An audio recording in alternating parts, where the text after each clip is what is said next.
একটু গাঢ়। যদি চিন্তা করেন সরকার মশাই খারাপ কথা কয়, আগে একটা দিয়ে গেছি, আমার রসটাই একটু গাঢ়।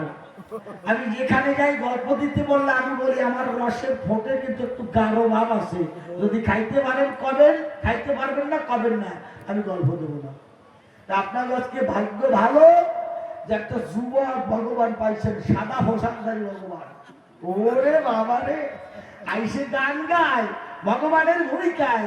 উনি আইসে গান গায় কি দিনে গাইলো গাইলো রে, ও বামের জ্বালায় বাসে না। তুমি ভগবান, তুমি আমার কেন নৌকায় উঠবা, আর কয়খান নৌকা গড়াই গেছো, কান্দায় উঠবা কোনটা এই ট্রেনে হয়ে যায়, বামের জ্বালায় বাসে না।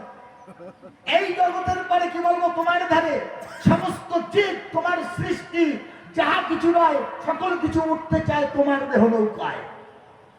ও গোসাই, ও ভগবান, তুমি কেন নৌকায় উঠবা? আর নৌকা বানাইছো কয়খান, টিকার দিয়ে বানাইছো, সুন্দরী কাঠ না সাদা কাঠ?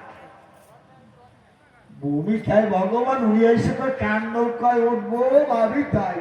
আমার গায়ে পিতা বলল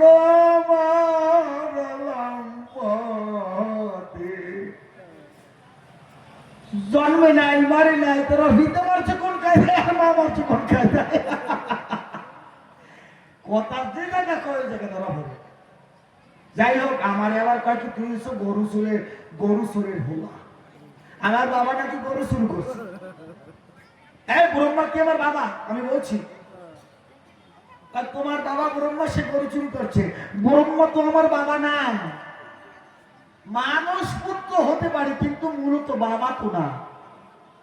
আচ্ছা আপনারা বলেন দেখি, বর্তমানে যুগের পরে যে নারীদের সন্তান না হয়, যে পুরুষের অক্ষমতা বা নারীর অক্ষমতা, এবারে টেস্ট টিউবের মধ্যে সন্তান জন্ম দেয় না? টেস্ট টিউবে যদি সন্তান জন্ম দেয় তাহলে ইঞ্জেকশন নিডেল দিয়ে তারপর ভিতরে বুশ করে না? তাহলে আপনার যদি পুত্র থাকে বলে আমি আপনাদিকে ডাকে, তাহলে আপনি মরার পরে আপনার নামে বিন্দু দেবে আপনার পুত্র না? আপনার ছেলে তো বিন্দু দেবে আপনার নামে বাবা, তাই তো? তাহলে বর্তমানে যে নিডেল দ্বারা সন্তান হয়, তাই ওই বাপমার নামে পিণ্ড দেবে কোন বেটায়? কারণ নিডেল সন্তান হয়েছে, নিডেলে যদি সন্তান হয় কি দেব সত্য পরিচয়, তাহলে নিডেলের সন্তান পিণ্ড দেবে কার নামে? আজকে করিয়ে যাবা তবে সে নিডেলের নামে দেবে। আমি ব্রহ্মার মানস পুত্র। যাই হোক, কি বলতে গেলাম, ও আজকে ভাগ্য ভালো কি যে জীবন একটা ভগবান পাইছেন। দেখেছেন কত সুন্দর চেহারা, কত সুন্দর মাথায় ঝাঁকড়া চুল, কত সুন্দর সাদা পোশাক, কত সুন্দর লম্বা, কত সুন্দর মোটা, কত সুন্দর তার ভালো সুর। ওর থেকে ভালো আমি চিন্তা করি আশাশুনি বাজারের ঝোলা গুরু। বাবারে, এই যে গেল কই লোকটা, এই যে বেহালা বাজায় না আমার দলে, ওনার নাম বরুণ। ওনার একজন বিআইন আছে, ওনার বোন বিয়ে দিয়েছে, পাশের বাড়ি এক বিআইন। তা ওই লোকটা, ওই বিআইনের বয়স ৪৯ বছর, কিন্তু বিয়ের শাদী হয় নাই।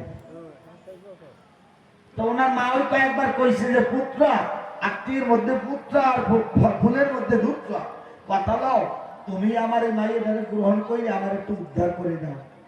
উনি লজ্জার সরে ওই বাড়ি দিয়ে আইসে, আর জীবন ওই বাড়ি যায় নাই। কেন? ওই মেয়ের বর্ণনা না দিলে আপনারা বিশ্বাস করবেন না।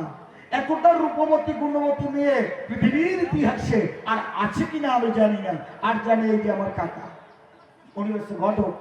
এই দুইজন ঘটক, উনি জানে আর ওই বিয়ে জানে। মেয়ে উচ্চতায় ৪ থেকে ৫ কিলোমিটার উচ্চতা, ৪ থেকে ৫ কিলোমিটার।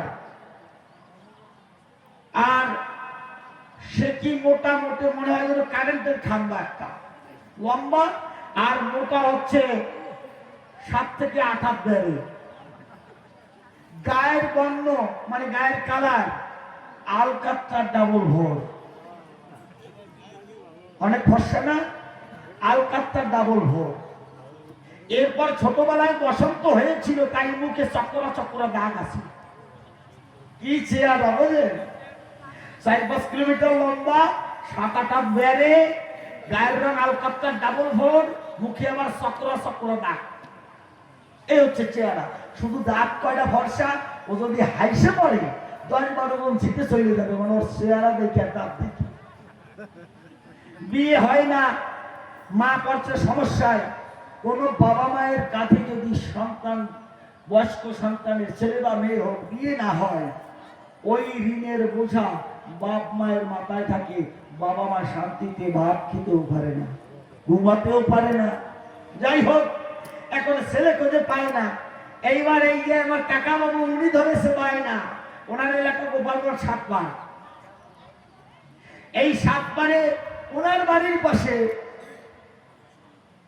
একটা ছেলে আছে, তার বয়স প্রায় 62 বছর, 62 বছরের যুবক। এইবার উনিও ওই কায়দার লম্বা, হ্যাঁ, একদম হাতির মতো দেহ, মুখ লম্বা, দাঁত 7 থেকে 12টা নাই, বিয়ে হয় না। এখন উনি বলতেছে এই কায়দার একটা ছেলে আছে, যদি তোমরা গইছে নাও, পছন্দ হয়, তাহলে আমি টাকাই দিতে পারি। বলছে ঠিক আছে, যা হোক একটা হলিও, বিয়ের নাম তো গজবে। চিন্তা করে দেখবেন সবাই, এই কাকা বাবু কি ওই ছেলের বাবার কাছ থেকে 10,000 টাকা ঘুষ নিয়েছে, বিয়ে দিয়ে দেবো 10,000 টাকা লাগবে। উনি আবার ওনার মা ওই কাছ থেকে 10,000 টাকা ঘুষ নিয়েছে। উনি যাইয়ে যেই কইছে, মা ওই ছেলে তো একটা পাইছি, যেই কইছে ছেলে একটা পাইছি, লাভ দিয়ে হুক্কার গলা ধরে কান্দন শুরু করছে। তাড়াতাড়ি কাজ সাইডে দাও, বলছে টাকা লাগবে 10,000। এই 2 ঘন্টাতে 10-20,000 2 গ্রুপ দিয়ে খাইছে। যাই হোক, বিয়ে কিন্তু কথাবার্তা হয়ে গেছে, ওই চেহারায় ভাবে ভাবে বিয়ে হয়ে গেছে। ছেলের একটা সমস্যা ছিল, বাবা মাইন্ড করবেন না, এক গ্রাম এলাকায় অনেকে আমরা গলা হাঁটাইয়ে বলি, কিন্তু আমি বললে হয়তো চিন্তা করবো যে সরকার মশাই কইছে কেন, সরকার মশাই এইসব খারাপ কথা কয় কেন। এটা একটা দোষ। আপনারা বলবেন দোষ নাই, আমরা বললেই দোষ। গ্রাম এলাকায় বলে এক ছিল, ওই সমস্যাটা ছেলে ছিল, তা ওটা থাকতে পারে না। তা ছেলের বয়স যখন 62 হয়েছে, তো ওর বয়স তো 62, ওই দোষ। যাই হোক, ওই সমস্যা। বিয়ে হয়ে গেছে, 10 দিনের দিন আনা নেওয়া শুরু হয়ে গেছে। লাস্টে যে 10 দিনের দিন আইছে, তখনকার জামাই যদি নতুন শ্বশুর বাড়ি যায় 10 দিনের দিন, সাদা কাপড় পরে যায় না, ধুতি পরে যায়। কিন্তু বর্তমান বাজারে যে ধুতি, ও এত লম্বা আর এত বডি, ও কোষা দেওয়ার মতো জায়গা পায় না। হ্যাঁ, এই 12 হাত ধুতি, 14 হাত ধুতি তোর কাজ হয় না। ওই একটা ধুতি কোন রকম বাস করে পড়লি, কারণ তোরা কার কিছু না। তা বাবা এই কোষা না দিয়ে কাটা কাপড়ের মতো এইভাবে পইরে ভেসাইয়া আসে শ্বশুর বাড়ি। ওদিকে তো একটু সমস্যা, 6 কাটি কাপড় পরছে, আর বেউলার তো ভাগ্য আছে, মেয়ের নাম বেউলা। এইবার যখন দেখেছে যে জামাই আর মেয়ে দরজার থেকে ঢুকতে আছে, বেউলার মা আনন্দের জ্বালায় বাঁচে না, বড় কুলা সাজিয়ে রেখেছে। চিন্তা করে আশেপাশে একটু খবর না দিলে তো হয় না। ওর বেউলার জামাই আইছে, ওই জামাই দেখা 1.5 হাত উঁচা জল চকিছে নেই, জল চকি 1.5 হাত উঁচা জল চকি ওই সামনের বারান্দায় রাইকে বলছে, ও বেউলা, জামাই আইলে জল চকিতে বসতে দিস, আমি তোর কাকিমা আসলে একটু দায়িত্ব নিয়ে আসি। ঠিক আছে, জামাই গিয়ে চকির উপর বসেছে, ওই 6 গাড়ি কাপড় ভরা। আরো তো ওই সমস্যা ছিল, সমস্যা, ও তো বয়স 62 বছর ঝুলেছে। যাই হোক, খারাপ কথা আমি বলতে পারি না, জীবনে আমি খারাপ কথা কইছি কিনা আমার মনেও পড়ে না। এখনো বসতে বসতে পাও লাগিয়েছে, তো চিন্তা করি এখনো আসে না কেন, কোন সময় ঘরে যাব। এইবার এই ভদ্রলোক পাও ব্যথা হয়ে গেছে, এক পাও আর এক পায়ের উপরে উঠেছে। যেই উঠাইছে, ওই যে কারণটু নিচের দিকে গেছে। যাওয়ার পরে পাশের বাড়ির এক দিদি শাউরি, উনি আগে আইছে যে আমি আগে থেকে বেউলার জামাই দেখবো। আসবি তো আস। ওই দিদি শাউরি বরাবর আইসে প্রথমে জামাই মুখের দিক চাইয়ে, কতটুক লম্বা জামাই, নিচের দিকে যেই চাইতে গাইছে, জামাই বেউলার ভাগ্য মাটিতে শুয়ে রয়েছে। ওই জায়গা বসে সিট দিছে। মায়েদের একটা দোষ আছে, আবার এটা গুণও হতে পারে।